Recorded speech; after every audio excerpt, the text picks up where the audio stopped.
So the latest Minecraft preview has just dropped. Let's check it out. So firstly, we're going to quickly look at the new blocks, and then we're going to dive into the sulfur cube and look at all of the new effects that they have. So first of all, we've got cinnabar, which we have our standard block, the polished blocks, the bricks and the chiseled. We then have the variants as you'd expect for the stairs, slabs and walls. Next up, we have the same for sulfur. So the standard sulfur blocks, polished, brick, chiseled, then all the variants that you'd expect.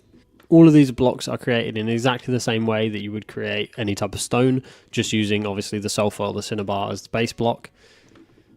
So the next addition we have is the potent sulfur. So this is what you'll find within the caves with water on top of it, and it creates this nausea effect. So again, if I jump into it, you'll see the horrible nausea effect, which legitimately does make you feel sick. Whilst potent sulfur doesn't have any other functions yet, it can also be crafted using 9 sulfur. Okay, so next up, the sulfur cube.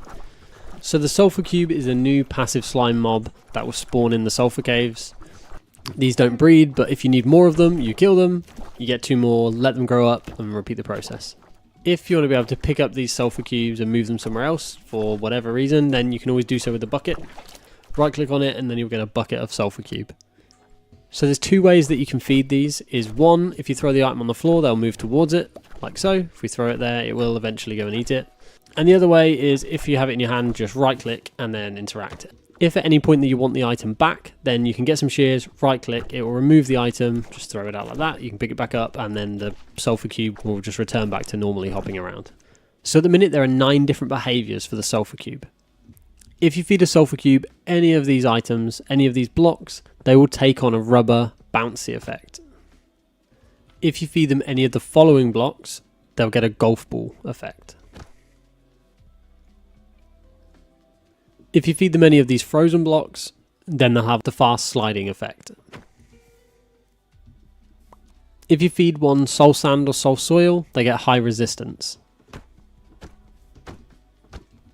If you feed them any colour of wool, firstly they change colour, but they also gain the light effect.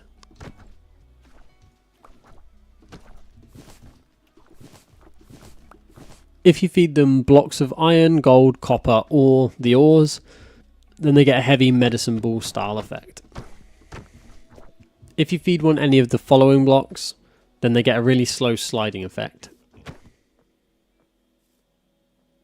If you feed one a honeycomb block, it gets a sticky effect. You can also feed them most blocks outside of this list, but these will just have the regular kind of football style effect if you do this. If you want to see all the effects and the block types in a list, then check out the description below. And finally, the sulfur cave themselves. If you want to find a sulfur cave and you're in creative and with cheats on, then you can use the locate biome Minecraft : sulfur caves and it will give you the coordinates, which you can then quickly teleport to. If you're not playing on creative though, what you'll want to be looking for is a sulfur spring. What this is a small bit of sulfur with some potent sulfur underneath and some water on top. This is your indication that directly below this is a sulfur cave. So if we dig down, you will then fall into a sulfur cave. In the sulfur caves, you'll find a ton of sulfur, cinnabar, and sulfur cubes. Outside of that, there's not too much more to explore here, but definitely take a look for yourself. Thanks for watching this. I hope it was helpful, and I'll see you again soon.